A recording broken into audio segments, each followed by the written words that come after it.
മുമ്പിൽ വന്നതിന്റെ ഉദ്ദേശം ഒരു കൊച്ചു കഥ പ്രസംഗം അവതരിപ്പിക്കാനാണ്. ഞങ്ങൾ അവതരിപ്പിക്കുന്ന കഥയുടെ പേര് ചങ്ങക്കുട്ടികളെ സിംഹഗർജനം. അതെ, ചങ്ങക്കുട്ടികളെ സിംഹഗർജനം.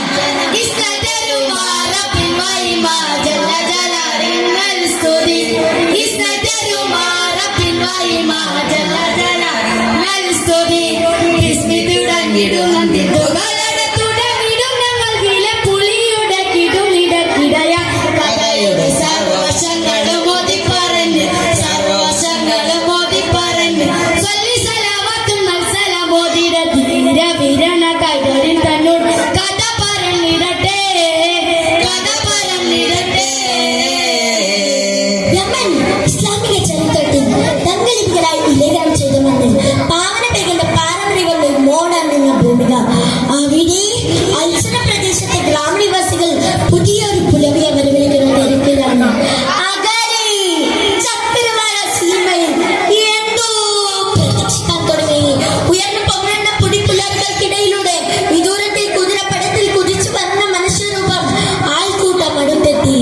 തന്റെ കുതിരക്ക് കടിഞ്ഞാലിട്ട് കെട്ടി അദ്ദേഹം ചോദിക്കുകയാണ്, ദൂരരായ റസൂലിൽ നിന്നും ദൗത്യമേറിയ രണ്ടവരാണ് ധീരരാം ഫൈറൂസ് എന്നോർക്കും കത്തുമായി വന്നതാണ്. വൃത്തം തിരിച്ചിരുന്ന അത്ഭുതം വിടർന്നിരുന്ന ചഞ്ചു വച്ചുരത്തിയാലെ സുമവദനം ആ കൽബ് തോകിടുന്നു. സൽവാർത്ത കേട്ടപാട് തത്സരം തിരിച്ചതേ തുഞ്ചുവപ്പാണ് തരുവൻ താരികം പൂങ്കാനിയായി വിടർന്നിടവേ. തത്സരം തിരിച്ചതേ തുഞ്ചുവപ്പാണ് തരുവൻ താരികം പൂങ്കാനിയായി വിടർന്നിടവേ. ഞാൻ മദീനയിൽ നിന്ന് വരുന്നു. പുണ്യ റസൂലിന്റെ വൃദ്ധനാണ്. ആഗതൻ സ്വയം പരിചയപ്പെടുത്തി. ആരാണ് ഈ ഫൈറൂസ് കവിഞ്ഞ്? തലംകെട്ടി നിൽക്കുന്ന ഭൂഗതക്കിടയിൽ ജനക്കൂട്ടത്തിൽ നിന്നും സുന്ദരനും സുമുഖനും ആരോഗ്യതരഗാചനുമായ യുവകോമളൻ മുന്നോട്ട് വന്നു. ഞാനാണ് ഫൈറൂസ്, എന്ത് വേണം? ആഗതൻ തന്റെ കയ്യിലുള്ള കത്തിൽ ഫൈറൂസിന് കൈമാറി. നബി സല്ലല്ലാഹു അലൈഹി വസല്ലമയുടെ സന്ദേശമാണ്. ഫൈറൂസ് അത്ഭുതകരനായി വിറക്കുന്ന കൈകളാണ്. അദ്ദേഹം അകമന തുറന്ന് വായിക്കുകയാണ്.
എന്തെന്നാൽ അന്ന് ഞാൻ വലിയൊരു നൂറ്റി അർപ്പിക്കുന്നതാണ്.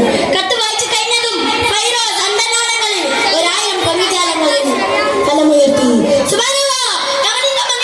ഇസ്ലാമിന്റെ ആശയങ്ങൾ വികലമാക്കാൻ ശ്രമിക്കുന്ന ക്രൂരതയുടെ പര്യായം അസ്വദിനെ വധിച്ചു കളയാൻ തന്നെ ഏൽപ്പിച്ചിരിക്കുന്നു എന്നതാണ് കത്തിന്റെ ഉള്ളടക്കം. എനിക്കത് സാധിക്കുമോ? അസ്വദിന്റെ പരിപാലന തകർത്ത് കളയാൻ ഈ പാവം ഫൈറൂസിന് ശക്തിയുണ്ടോ?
കള്ളൻ